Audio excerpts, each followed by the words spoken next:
Hello, hello. Welcome to the 14th episode of the Veggies Abroad Vegan Travel Podcast with the Chief Veggie Pusher, myself, Rebecca Gady Sawicki.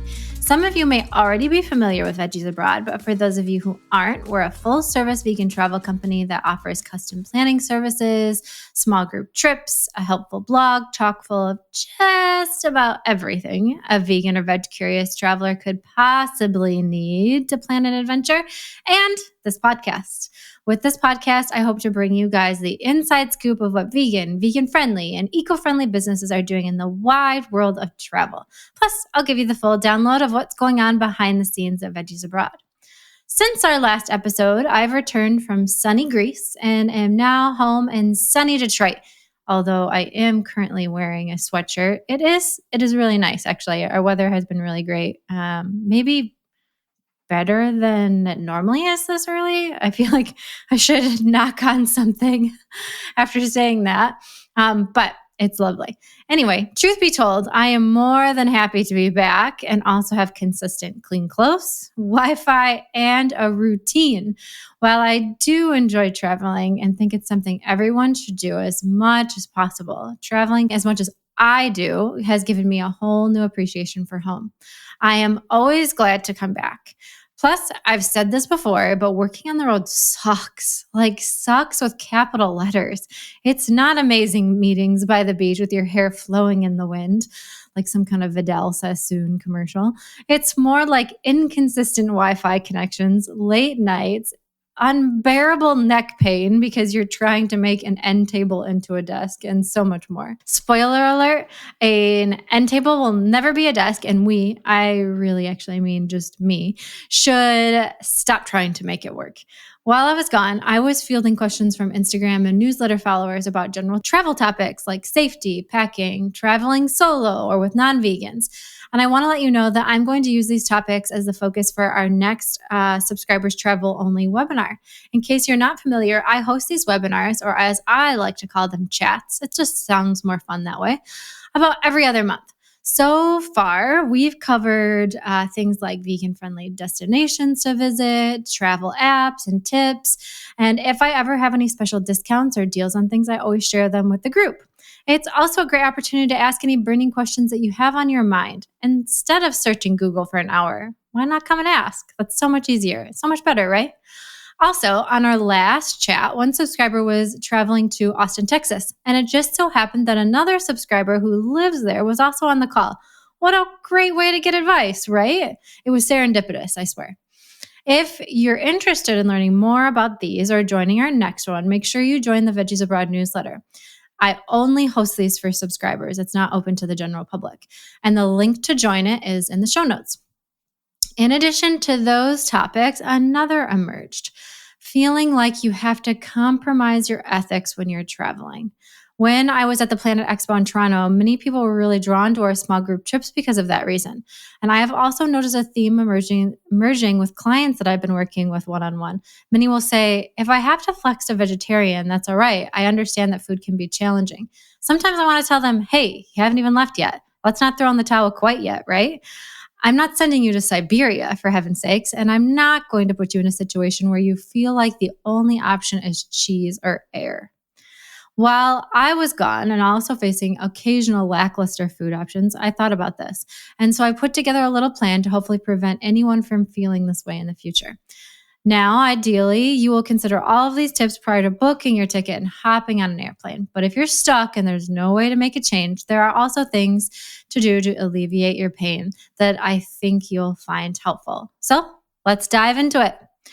First things first, we have to consider whether this is a trip for just you, which makes things so much easier, or if you're traveling with friends and family who are most likely non-vegans, which obviously makes things harder.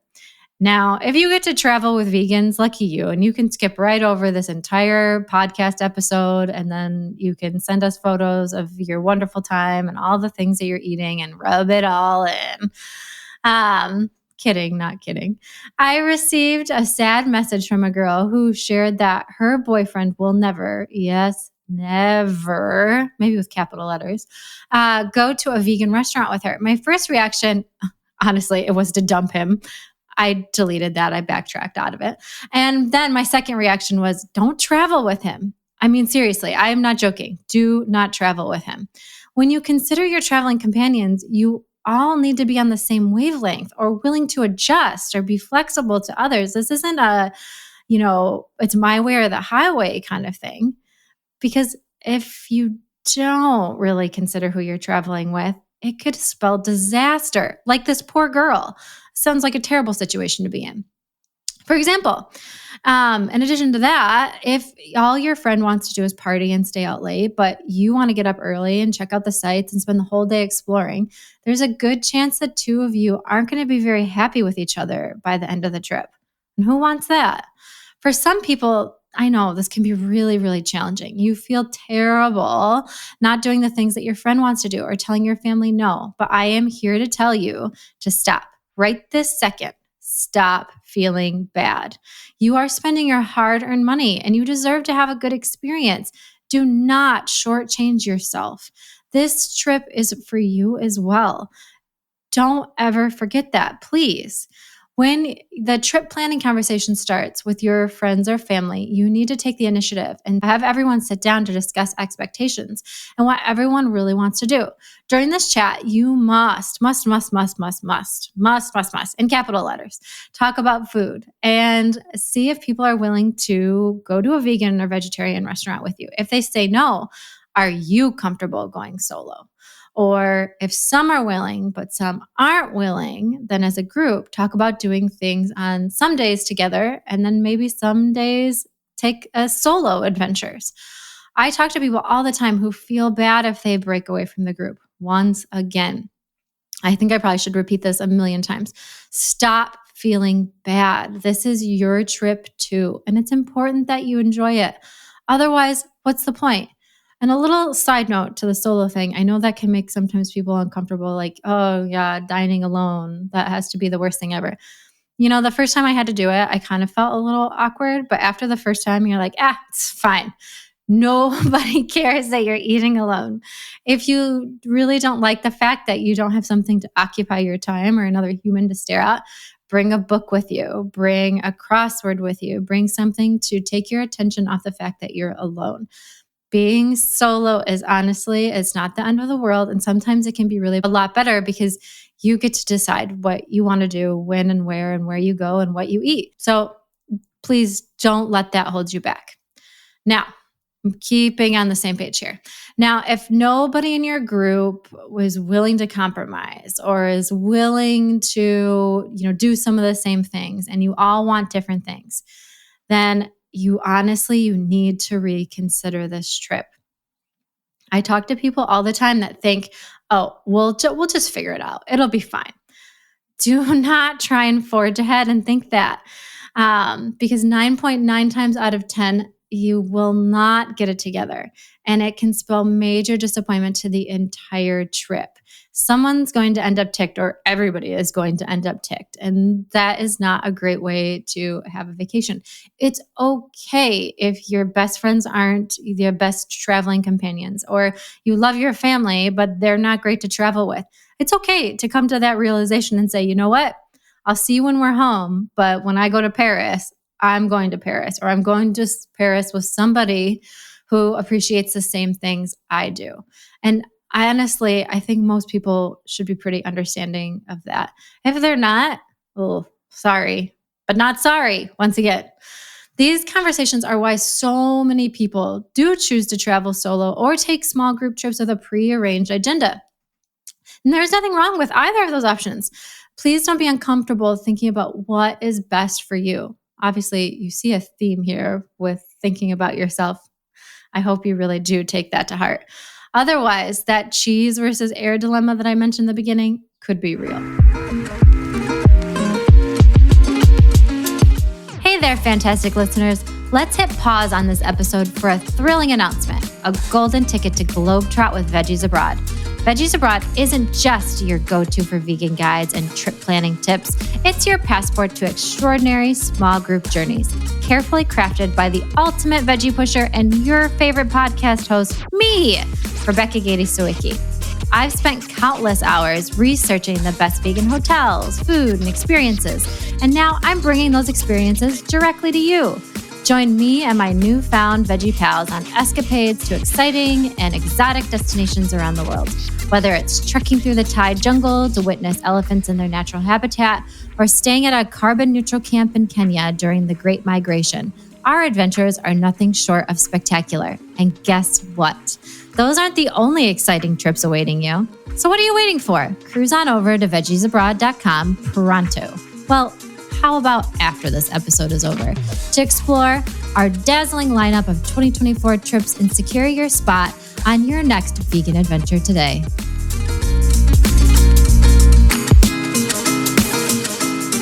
While you're in this pre-trip planning discussion phase, another thing that you need to think about is what kind of trip do you want to have? Do you want it to center around food and be a culinary experience? Are you okay with a mix of options? Maybe sometimes things are basic, but maybe other times they are absolutely fabulous. Or is this going to focus on the destination and you're okay to eat raw veggies and fruit every day? Please consider these things. So it's really important that you consider those few types of, trip descriptions before you go. Often people see stunning photos online and they don't consider that you're only seeing a very small part of this destination. And although this one small sliver might be stunning, it might not be so stunning in other ways that are really important to you. For example, last year I went to Morocco because I really wanted to experience the culture. I knew going into it that options were going to be limited. So I brought along quite a few protein bars, protein powder, and snacks to help bridge the gap. And I got really comfortable with eating veggie tagine almost daily. I actually think pretty much daily. Now, if I had gone into this trip not considering that the food options would be challenging, I would have been pretty grouchy. And some people in that type of situation might feel like that they have to compromise. And if you're shaking your head, yeah, that would be you, then you really need to be mindful of the type of trip that you're planning. Don't put yourself in that type of situation. If you are the ultimate foodie and that's the type of trip that you want to have, consider major cities like New York City, Los Angeles. Side note to Los Angeles, rent a car to experience the best of what the area has to offer. London, Berlin, Paris. There are also really amazing vegan-friendly and sustainable resorts that can provide an unforgettable experience like Palm Maya in Mexico or Five Elements Retreat in Bali. Of course, around the globe, there are also many vegan hotels like Ethos in Santorini, Agravia e Panini in Tuscany, Stanford by the Sea in California, and many, many, many more. For even more options of like hotels, of vegan-friendly places, make sure you head over to the Veggies Abroad website. I have hotel recommendations throughout the US, Europe, and Asia on there, which can be really helpful to you. Okay, so let's do a really quick recap before I move on. First, I want you not to underestimate the importance of setting your trip foundation and having an honest conversation about your expectations and the expectations of your traveling companions. If this isn't done from the get-go, you're in trouble. Don't ever assume that you'll just work it out as you go. I can tell you from experience that rarely works out well. And someone ends up very, very ticked, or everyone ends up very, very ticked, making for an awkward trip. So now that we've had the group chat, we've settled what everyone wants to do and determined your trip expectations, we need to plan eating, maybe the favorite part of this adventure. This part of the trip takes a good amount of time. Sadly, as vegans, it's not ideal to just show up somewhere and think that we can walk down the street and find a vegan breakfast croissant sandwich. Maybe one day, and I hope one day soon, but not yet.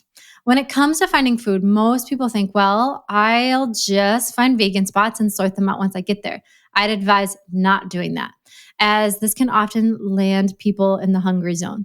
While you might be able to find 5 vegan restaurants that are awesome, what happens if they're 30 minutes or more away from where you're staying? Or maybe they have weird hours, or my personal favorite, they won't even be open while you're there. That has happened to me more times than I can count, sadly. I like to do some food research before choosing a hotel. This way, I can see how far I am from somewhere that has breakfast options if the hotel isn't vegan friendly. As you're researching, I also suggest checking the Veggies Abroad website for a guide to help with your research. Save all of these spots to your Google map with either one of those cute little pink hearts or green flags. This way that you can visually see where everything is in relation to each other. And you can also get an estimate for walking or transit directions from where you stay. This can be, really helpful if you have only a short time in the morning or you don't want to spend 30 minutes walking somewhere. One caveat: Google Maps doesn't work or work well in certain destinations like South Korea or China. You won't have any issues throughout North America, Europe, Australia, Thailand, etc. But it's always good to check how well it might work before you go in case you need to find another app. Sometimes it will allow you to see where you are in the map, but won't provide transit instructions. So you still could use it just a little bit, but you're not being able to use it to its full capability. It's just something that is really helpful to keep in mind. When it comes to choosing a place to stay, I will say, like I said a little bit ago, more and more places are becoming friendly, and there are really amazing vegan hotels popping up around the world. If that's an option for you, nab them. Staying at a vegan hotel can truly be a next level experience. Now, if you're with a group deciding on a hotel, it will be a challenge. I won't even say could be a challenge. I'm going to say it will be a challenge. So the best option is to find somewhere close to food options and forget about the hotel breakfast. Another option, and something that I do very regularly when I'm traveling with others, is to bring instant oatmeal packets with me. I can generally always find fruit and coffee at hotels, so the oatmeal just brings it all together. I was with a group for a week in Greece, and a few people were like, "Oh, that was a really smart idea that you brought those." Yeah, it was. It was. And you should have done it. Another important point about finding food options: after you've saved everything, go back and look at what the places offer and their hours of operations. I like to make notes about this in a Google Doc. This way, you don't set yourself up for failure thinking that you found the perfect place only to find out that they're closed while you're there, or they don't open until 5 p.m., or I don't know. There's a litany of things that could happen. It's just good to know what you're getting yourself into before you get there. And if you're traveling with a group, take the lead on finding vegan friendly spots so that you know that you'll be able to eat. This is also a good thing to bring up when you're chatting with everybody. Ask if it's okay if you looked at menus ahead of time to ensure that you can eat. Or if they have their heart set on somewhere that you can't eat, then maybe that evening you go your separate ways. That's totally okay. But I just really encourage you to have that conversation before getting there, not during, before you get there. My last tip with food is to investigate if there are traditional dishes that are already vegan friendly. This can be a huge lifesaver. Then you don't have to worry about, vegan friendly places as much as you did before. For instance, if you're headed to Greece, there are quite a few vegan and legume dishes that are made without animal products like giant beans, stuffed tomatoes, roasted potatoes, and many more. When you know this, it gives you a greater flexibility because oftentimes menus aren't going to be marked with that wonderful little green leaf, or that little green leaf means something different to them than it means to us. Watch out for that and look for the little key to decode what that dang little green leaf means. So now that you've got the trip pretty well together, there are still issues that could arise. And how are we going to handle them? Well, if it's food related, make sure that you have Google Translate on your phone. This app is such a huge help. There are two ways that you can use it. First, you can take a photo and it will automatically translate it into whatever language that you need. This is super helpful with packaging and ingredients labels. You can always find me in grocery store aisles scanning stuff. Second, you can just put a word or a phrase into the app and it will translate it. I've done this with tour guides, taxi drivers, and restaurant staff, and it always makes things so much easier. One thing to keep in mind, though, with translating words or phrases is that you need to keep things simple. The app does a pretty good job, but things can still get lost in translation. So don't use it to try and tell someone a novel. I think the Google Translate app can really be a game changer with food because now with it, you're not left in the dark to see if something is safe or not. Another option is the Fussy Traveler Club based in the UK. They have created super helpful travel cards. With the help of local speakers, they've translated I am vegan and what vegan means into 52 different languages. I'll include the link to these cards in the show notes so that you can check them out. So these cards are really small and you can slip them just in your bag and pull it out when you're in a restaurant and hand it to someone if it doesn't seem clear that they understand what vegan means. I gave these out as a gift to travelers who went to Thailand, and I caught a few of them using them at restaurants, and it seemed to work out really well. Another frustrating situation that people have shared is when the group chooses a restaurant and they say it has options, but it turns out the options are limited or non-existent. First, I would consider how often are you going to end up in a situation like this? If it's just once, then take the boring bowl of lettuce and get on with it. If it's going to be multiple instances, then call the restaurant ahead of time or shoot them an email. Ask if you can chat with the chef and let them know that you're coming with a group. Restaurants don't want to lose out on business, especially a group of business. And they really do want to make sure that everyone has something to eat. So most of the time, they'll figure out something for you. I've even had people tell me that chefs at steakhouses have created really nice meals for them once they've reached out. After all, these folks are trained to be creative. They should be able to come up with something more than iceberg lettuce and black beans. Aside from food issues, it's also pretty common for issues to arise with activities that could challenge your ethics. I'm talking about friends or family wanting to bathe elephants, ride camels, or swim with dolphins. I would suggest bringing these activities up in your initial chat to see what people are thinking about. You can kind of see the theme here too, that having that initial chat and setting that foundation is so important because you knock out so many of these potential issues that could compromise your ethics right from the get-go. So you know exactly where everyone stands and where that puts you. So once again, you're not setting yourself up for potential failure. So right from the get-go, you can share why this wouldn't be an ethical activity and get people thinking about it. It's much easier to have these conversations at home than in the destination after people have seen the marketing of what places like to say are happy animals. If they know ahead of time that these aren't really happy animals, then they'll probably look at those brochures a little differently. Unfortunately, there's also the chance that your traveling companions think that you're going overboard and that there's nothing wrong with swimming with a dolphin. I really, really, really hope you don't end up in that situation. But if you do, just sit it out. Don't go. Stay at the hotel. Choose something else to do. There is no need to put yourself in that situation or to support it financially. At the end of the day, what you always need to keep in mind is why you went vegan. Your ethics are probably challenged in more ways than you probably realized every single day. But when you're at home or in places that are familiar to you, it makes it so much easier to manage the challenge. One thing that I always like to remind people is that their time somewhere that isn't vegan friendly is probably going to be short. You're not going to be stuck eating lettuce for years and years. It's probably more like a couple of days. In my mind, I know I can manage that because the reasons I've chosen to live this lifestyle are much more important, and my discomfort in the grand scheme of things is going to be really short-lived. I can do it. And I know you can too. All right, so let's wrap this all up. I know this might have been a little bit of information overload. Let's do a quick recap of the main points. First, if you're traveling with a group, plan a time for everyone to meet and discuss their expectations. Discuss important things like food, activities, etc. Make sure you're all on the same page. Do not wait until the trip to bring up these things that are important to you and make plans. Third, research food options. Understand their location in relation to where you're staying. Know when they'll be open and how to get there. Fourth, use apps like Google Translate or the handy Fussy Traveler translation cards to help bridge the language barrier. Also, learn phrases before you depart. Fifth, depending on the destination, there might be many opportunities for unethical activities, especially with animals. Be prepared for how you're going to handle this with the group.